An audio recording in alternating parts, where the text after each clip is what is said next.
I gotta say, I feel pretty fortunate these days. I get to live in this beautiful home that I share with my mom, my sister, and my 2 children. It's a long way from where we started.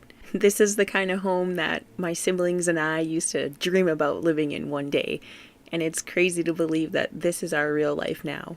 But through this process, I really got to know my mom quite a bit more, and I learned that she fought a lot of battles to get us where we are today. Here's my mom touching on her experience with racism and other setbacks that she's experienced in life. Hi, Michelle again. I just wanted to discuss racism and how I have dealt with it in the past. One of the very first times is when I was probably about 13. I was in town with my mom, my little brother who was in a stroller, my sister who was about 2.5. I was walking with him. I was holding my little sister's hand. I was walking along, and sure enough, here he comes walking right towards me. He was crossing the same sidewalk in the middle of an intersection. And he walked right up to me and he said, "Hey, hi, hey, I'm talking to you." And he was aggressive because I wasn't responding. And I'll never forget, I thought, what do I do? What do I do? So I yelled out to my mom. I said, "Hey, Mom, wait up." And so she stopped before she hit the sidewalk. So she was still on the street part. And I was in the middle of the intersection. So he stopped. He's like, "Mom." He turns and he sees my mom. He looks at who I'm holding, this little hand, which was my sister's. And then he realizes, oh, he goes, "You effing white man squaw." I didn't tell my mom. I was so embarrassed, and I had no idea what to do. And when I was in grade 9, I was 14 years old, and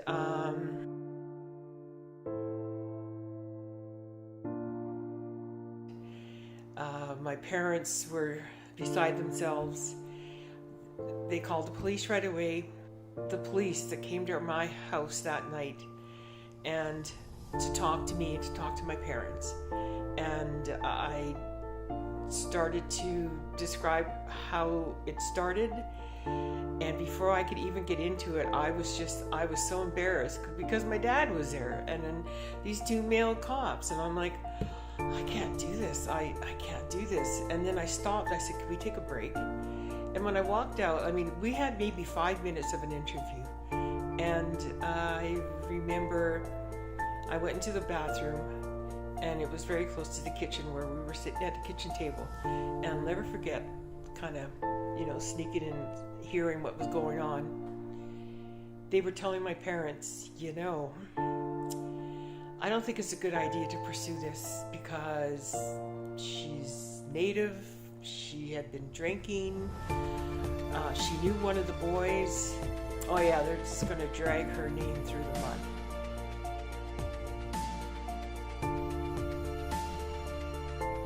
It was then that I realized nothing is going to come of this, and nothing ever did.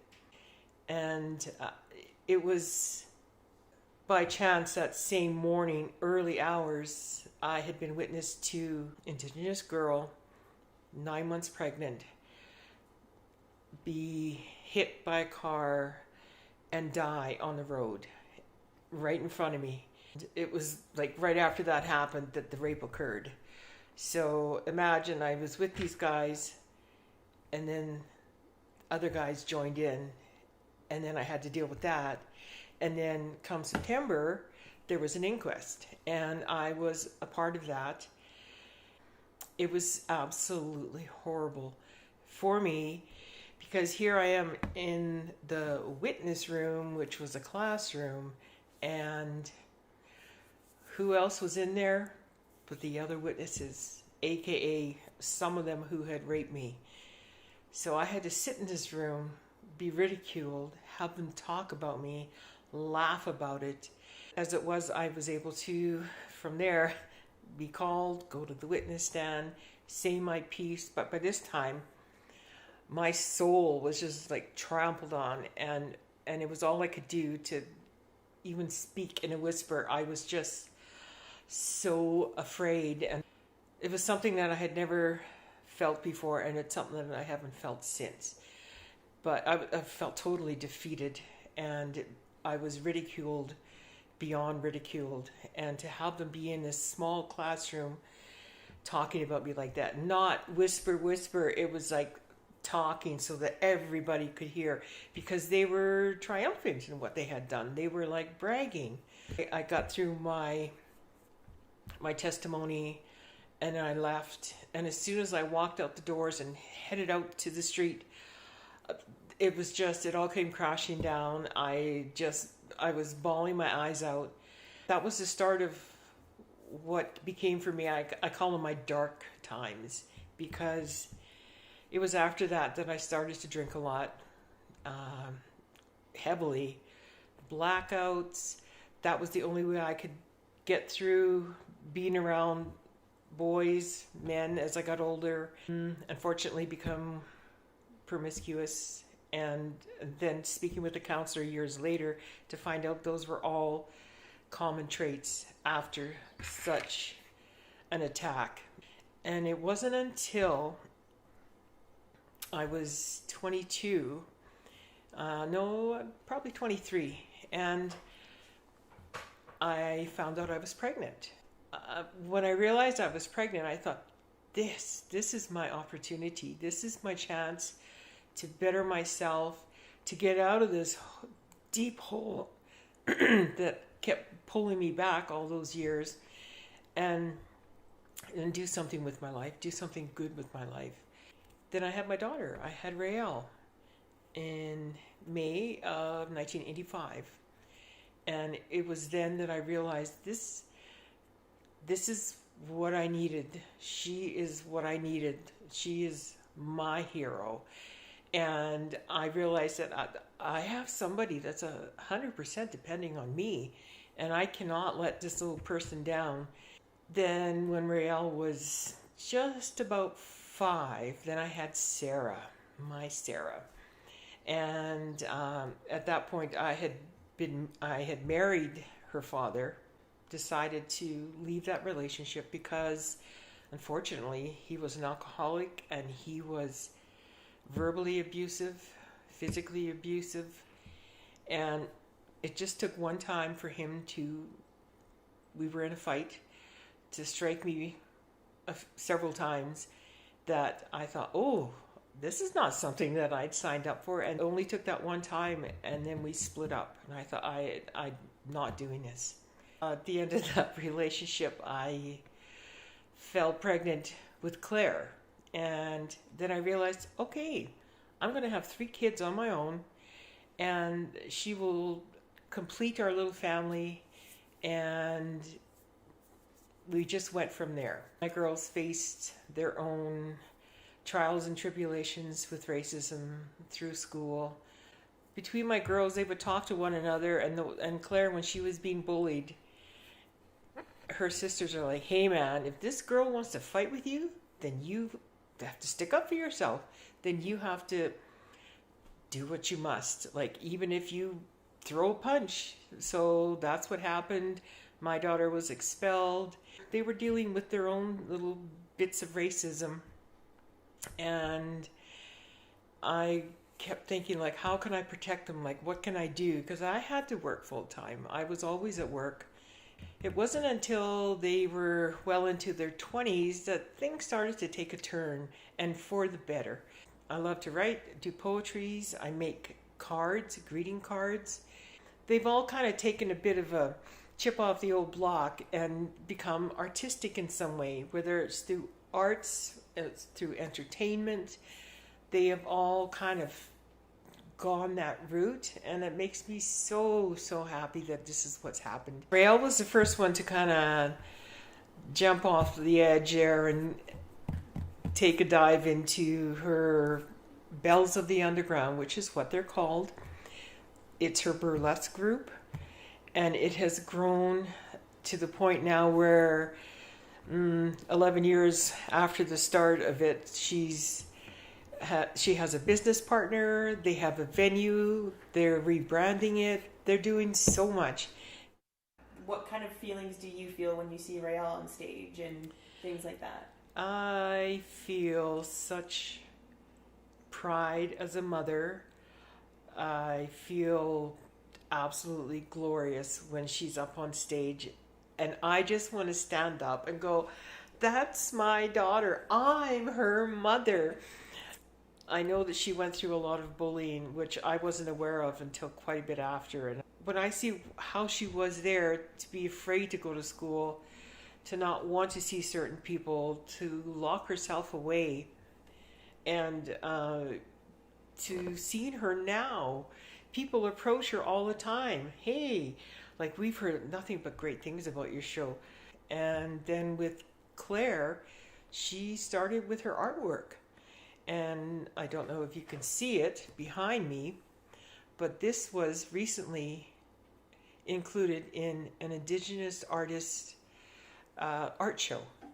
She had sort of played with art for probably the better part of the last 10 or 15 years, and then sort of found how she wanted to do things. And like I said, she's just finished an art show, and now she's considering doing her very own art show and hang all of her pieces, because she has been working for years.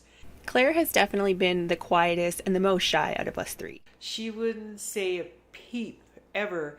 She was a mummy's girl too. Oh yeah, she couldn't be anywhere without, unless she was like right stuck to my hip almost.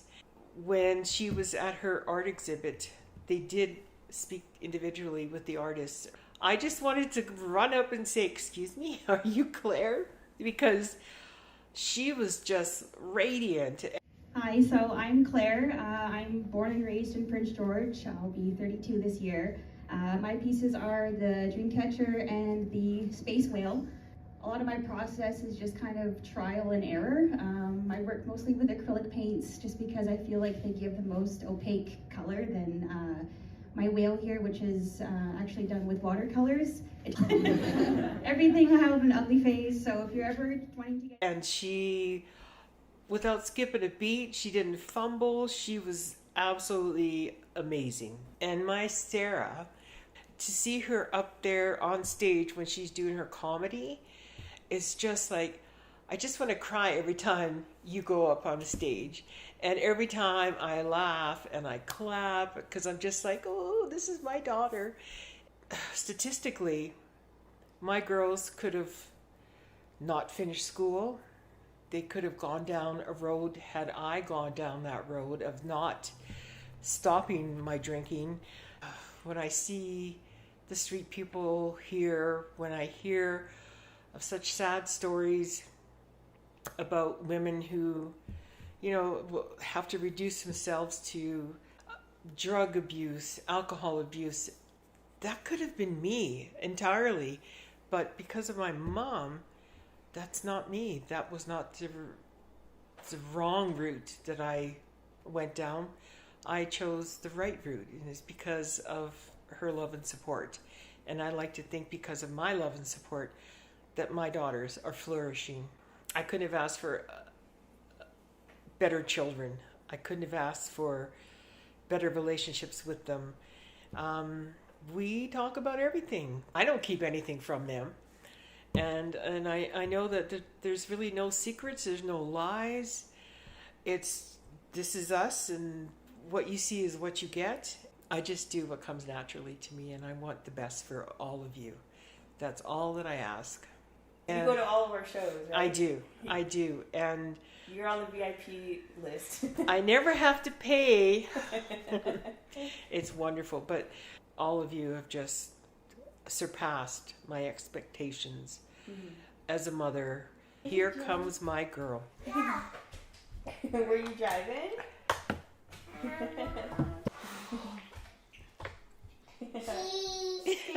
I realize now how much had to be overcome by the people that came before me. People like my mom and my grandparents. I understand the struggle that they had in order for me to live the life that I get to live today. And without them, I wouldn't have anything. I am so happy and grateful that it feels like finally the times are changing. People are slowly starting to listen and hear our stories and where we come from and what we've been through. It's that resilience of my ancestors that I feel inside of me to keep going, to tell these stories, to shed light on the issues that we experience still to this day. Mayor Ron Paul's wife, Pat Morton, was distributing a book in the community titled Grave Error: How the Media Misled Us and the Truth About Residential Schools, which downplays the history of residential schools in Canada and implies that cultural genocide did not occur at residential schools. And with these actions, it is evident that this has caused pain for residential school survivors like elders. It's stuff like that that really, it makes me so angry. Like, so mad to the point that I don't even know how to feel. And I've never experienced that type of feeling before.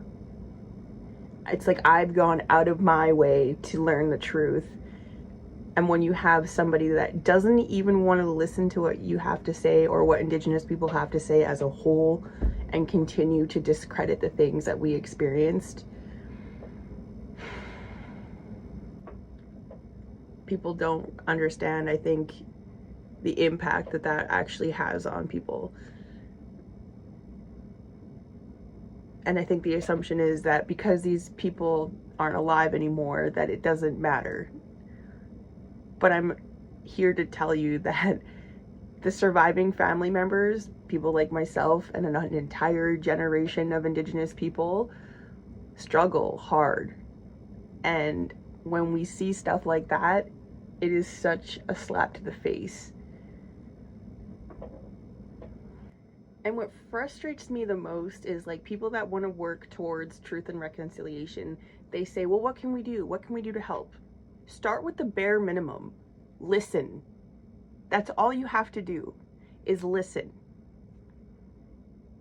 It is so frustrating that you can't even get people to hear you.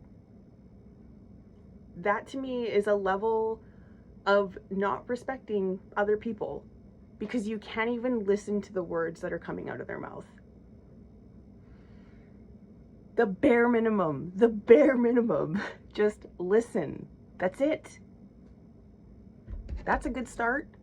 Okay, so the book thing really did bother me, and it was obviously getting me heated.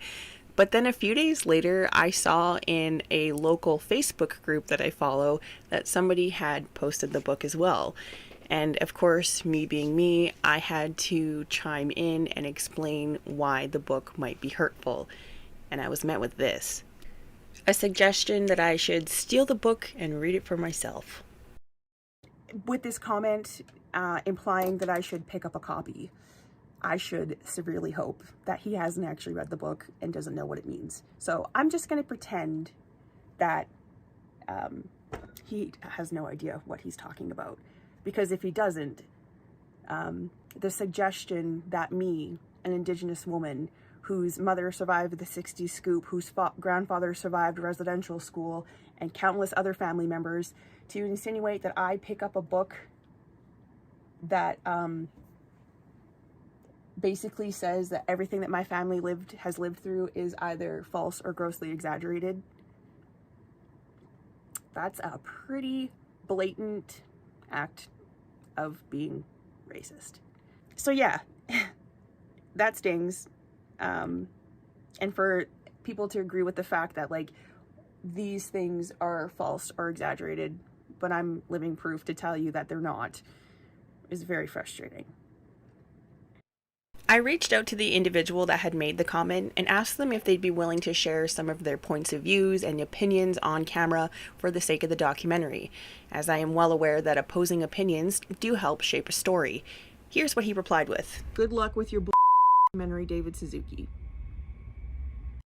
I really do try to take all of these comments online with a grain of salt. I know it's the internet, and these types of comments are kind of inevitable. It's just frustrating, though, that I've been posting my content online for years. Since 2020, I have really committed to posting my content online. And the only content that I seem to be met with all the time with negative comments, backlash, degrading comments, are the videos that I post that talk about my Indigenous identity and the journey that I've been on so far. It makes me question what makes people think that it's okay to openly degrade people like myself on these topics. I can't help but think it's because they don't actually think or believe or that we are equal, that we're humans, that we have feelings. The ability to talk down to us without any second thought about it is scary. It's a level of racism that exists and is a very alive and real. And in my opinion, that type of racism is the most scary because people don't even realize that they're doing it. They chalk it up to it's their opinion, not realizing the damage that their words actually carry. But at the end of the day, I'm not going to let a few arrogant comments stop me from creating my content. I still have every intention to continue to make content based on Indigenous issues and help broaden the awareness for the general public as to some of the things that we face. This is one of my favorite videos that I made, and thank goodness there was no negative comments on this one. May 5th is approaching, and for those of you who don't know, May 5th is the National Missing, Murdered, and Indigenous Women Awareness Day. Also known as Red Dress Day, May 5th honors the thousands of missing and murdered Indigenous women, girls, Two-Spirit, and gender-diverse people. On top of raising awareness, May 5th, we are inviting all Canadians to stand together and help create a strong foundation for healing, justice, and reconciliation. The goal is to honor the truth through public education and awareness, and to help the broader Canadian communities understand the issues and impact that missing and murdered Indigenous women, girls, and Two-Spirits have had on our communities. And why do we need to bring awareness to this issue? Let me explain. Indigenous women are 12 times more likely to go missing or be murdered. Currently, there are a recorded 1,700 cases of missing and or murdered Indigenous women. However, I would like to add that Indigenous communities believe that the number is closer to 4,000 missing, citing that underreporting and poor record keeping in databases has caused a discrepancy in the numbers. And of those 1,700 cases, it's estimated that 67% of them are murder cases. 1,181 of them took place between 1980 and 2012. Now, most of these cases are happening in the western provinces of Canada. More than a quarter of these cases, 28%, have occurred in British Columbia. 55% of these cases involve women under the age of 31. And more than half of those cases still remain unsolved. That last statistic really hits me because I grew up on the Highway of Tears. I'm an Indigenous woman and I'm 33 years old. Now that you have some of the facts and hopefully some education and insight into what May 5th is, I encourage you to take it upon yourself to do a little bit more learning. You can Google the subject, there's tons of information online. You can interact and leave comments and ask questions. You can reach out to your community to see what they have going on. And most importantly, we need you to listen. We just need to be heard, and we need to bring reconciliation to these issues. So, say it with me. No more stolen sisters.